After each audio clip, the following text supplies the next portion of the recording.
Hey guys, welcome back to yet another interesting video from Howlogical, and in this video I am going to show you how to print your Google Keep notes. So without any further ado, let's dive right into this exciting video. Now in order to do that, just simply open your Keep Notes application into your device and then just simply open any of the notes which you want to print. Now I'm opening this note into here, and after that I'll tap to three dots and there are no options in order to print it directly. But one thing you can do here is to tap into this send button and copy to Google Docs.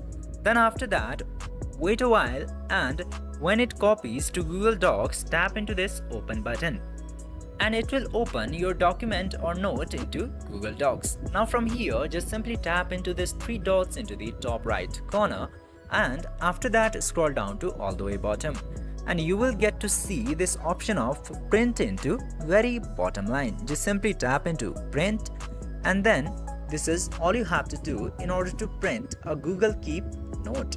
If you found this video helpful, don't forget to like, share and subscribe to the channel to never miss another update. Thank you for watching the video.